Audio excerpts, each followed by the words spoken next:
12 बीघा का ये वो फॉरेस्ट ऑफिस है जहां अक्सर लोगों को मरी हुई फॉरेस्ट रेंजर चंडिका ठाकुर का भूत दिखता है।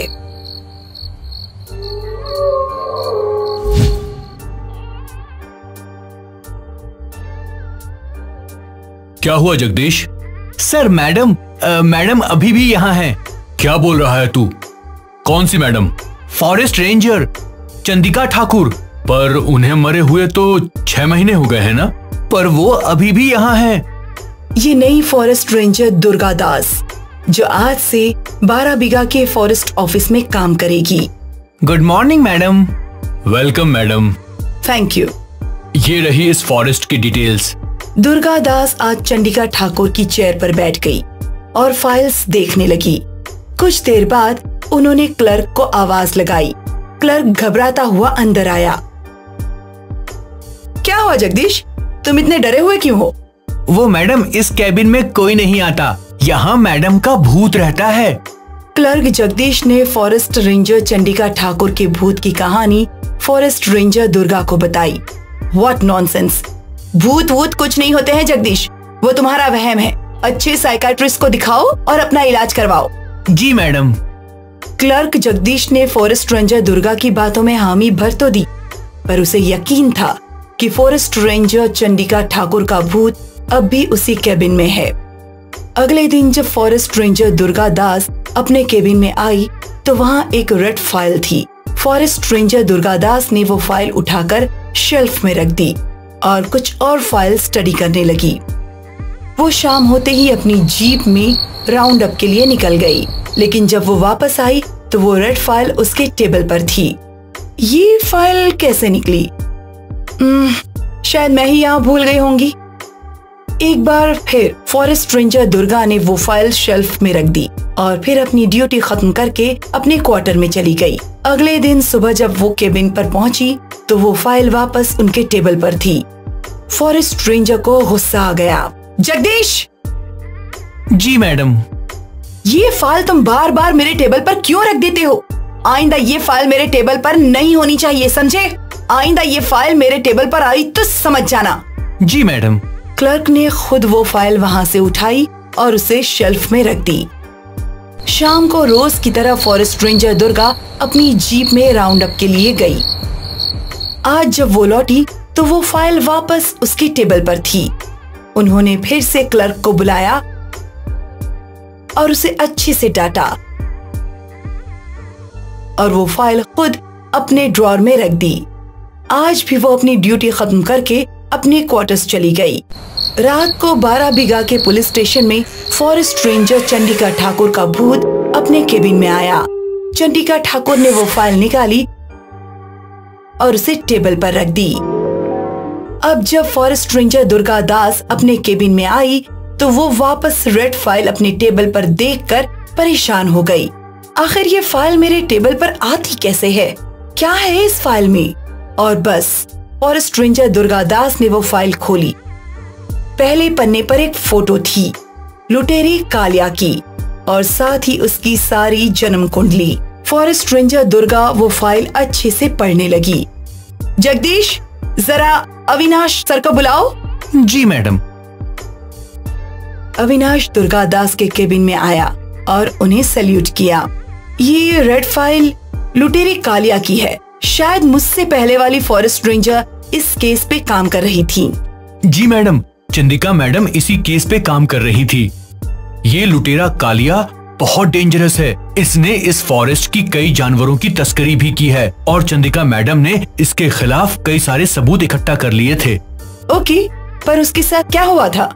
उनकी जीप का एक टेम्पो से एक्सीडेंट हुआ था और उनकी ऑन द स्पॉट डेथ हो गई थी। ठीक है, मैं भी ये फाइल स्टडी कर लेती हूँ। Okay madam. अविनाश वापस सैल्यूट करके वहाँ से चला गया।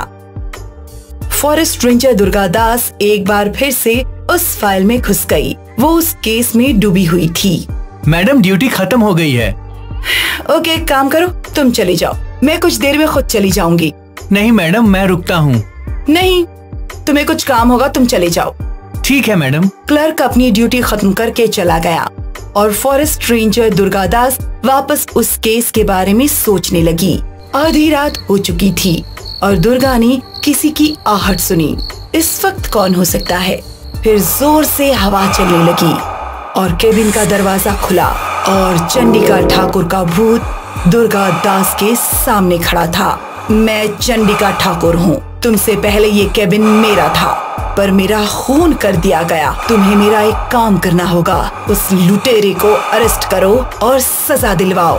पर उसके खिलाफ एविडेंस नहीं है मेरे पास। मेरे पास है। चंडिका के भूत ने वो फाइल्स के शेल्फ को हटाया और उसके पीछे एक फाइल थी।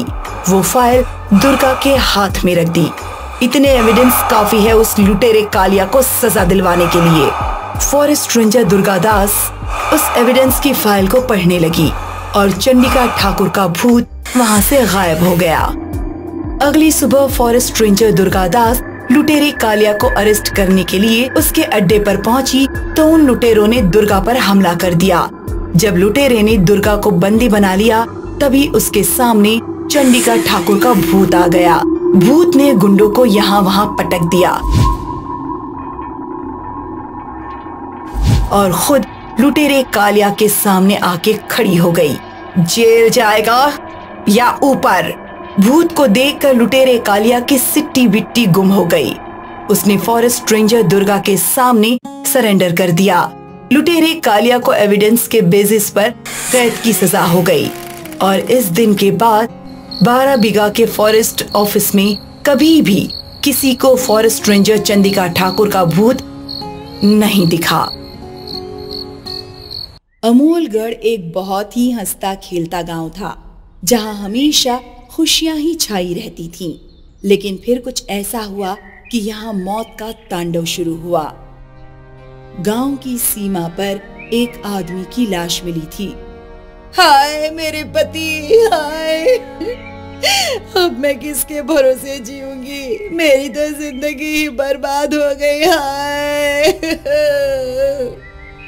गांव वाले इस झटके से उभरे ही थे कि अगले दिन दूध वाली की भी लाश गांव की सीमा पर मिली।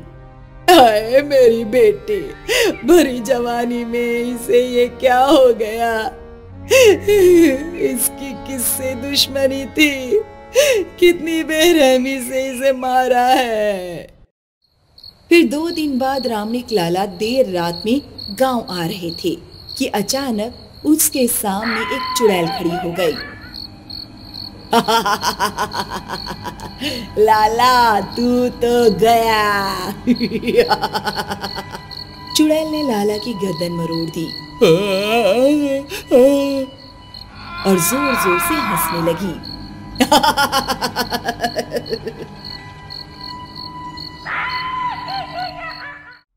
और फिर हर दिन गांव वालों को किसी न किसी की अर्थी उठानी पड़ती थी। इसलिए बड़े बुजुर्गों ने बैठक बुलाई। मुझे समझ नहीं आ रहा कि हमारे गांव को ये क्या हुआ है। मुझे तो लगता है कि गांव को कोई श्राप लगा है। ऐसे कैसे कोई ना कोई रोज मर सकता है? कुछ तो बहुत बुरा हुआ है। पर क्या? इसके बारे में सिर्फ पहाड़ी वाले अघोरी बता सकते हैं। हमें उन्हें यहाँ बुलाना ही होगा। अब और कोई रास्ता भी नहीं है। गांव वालों को बचने के लिए उन्हें बुलाना ही होगा। सरपंच के कहने पर पहाड़ी वाले अघोरी को गांव में बुलाया गया। महाराज, आप तो जानते हैं कि आजकल गांव में क्या अनर्थ हो रहा है। रोज रोज गांव वालों की अर्थी देखी नहीं जा रही। अगर ऐसा ही चलता रहा तो एक दिन ये पूरा गांव शमशान बन जाएगा। अब आप ही हमारी मदद कीजिए। ये एक भूतनी है। भूतनी? हाँ, लेकिन ये तुम गांव वालों को अपना शिकार क्यों बना रही है, ये तो बस वही बता सकती है। तुम मेरी पूजा की तैयारी करो। अघोरी के कहने पर पूजा की तैयारी शुरू की गई और अघोरी वाला अपने मंत्र पढ़ने बैठ गया। ओम भ्रीम क्रीम ओम भ्रीम क्रीम ओम भ्रीम क्रीम ओम भ्रीम क्रीम क्रीम क्रीम ओम भ्रीम क्रीम क्रीम क्रीम ओम भ्रीम भ्रीम भ्रीम क्रीम ओम भ्रीम क्रीम ओम भ्रीम क्रीम। सूरज ढला और अघोरी ने मंत्रों के साथ साथ अपनी पूजा आरंभ की। और फिर जोर से आंधी चलने लगी। पेड़ की टहनियां हिलने लगी, पूजा की ज्वाला भड़क गई और अचानक सबके सामने वो चुड़ैल आ गई। मुझे क्यों बुलाया अघोरी? अपने नाश के लिए? मेरा नाश सिर्फ वो महादेव कर सकते हैं, तुझ जैसी भूतनी नहीं। ऐसा बोलते हुए अघोरी ने आग में भस्म डाली और भूतनी चटपटा उठी।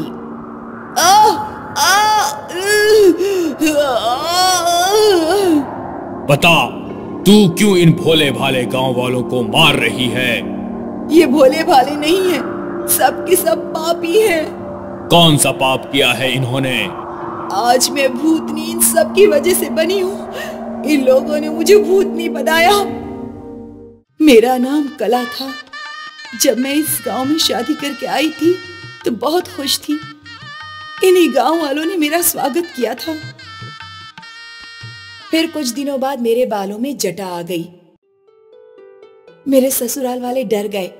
गांव में बातें होने लगी कि मैं चुड़ैल हूं। मैं जिस रास्ते जाती लोग मेरे बारे में ही बातें करते थे। फिर एक दिन मेरे पति ने मुझे घर से निकाल दिया। मेरे साथ ऐसा मत कीजिए। मैं कहाँ जाऊंगी? आपके अलावा मेरा है कौन? मैं गिड़गिड़ा रही थी पर मेरे पति ने मेरी एक न सुनी। मैं इन गांव वालों से मदद मांगने गई, लेकिन इन लोगों ने मेरे मुंह पर दरवाजा बंद कर दिया। मैंने सोचा कि कम से कम मेरे अपने घर वाले मुझे अपनाएंगे, लेकिन मेरे माता पिता ने भी मुझे घर से भगा दिया। जब मेरे पास कोई और रास्ता नहीं बचा तो मैंने गांव की सीमा के पास वाली पर्वत से कूदकर जान दे दी।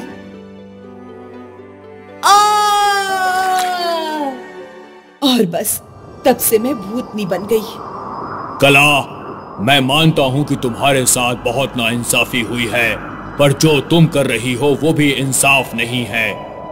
मेरी मौत के कारण ये गांव वाले थे, इसलिए मैं इन सबको मार दूंगी। नहीं कला, ये गलत है। जीवन देना या लेना वो सिर्फ ऊपर वाले के हाथ होता है। अगर तुमने इनमें से किसी की भी जान ली तो तुम भी पाप ही करोगी।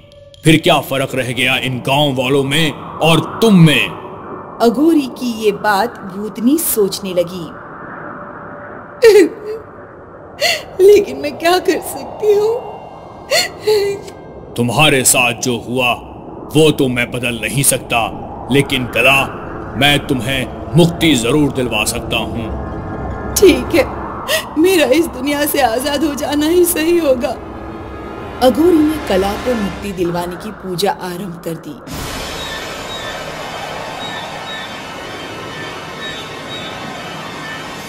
जैसे ही अघोरी की पूजा समाप्त हुई, भूतनी धीरे धीरे आकाश में समा गई। अघोरी की वजह से कला को मुक्ति मिल गई और गांव वालों की भी जिंदगी बच गई।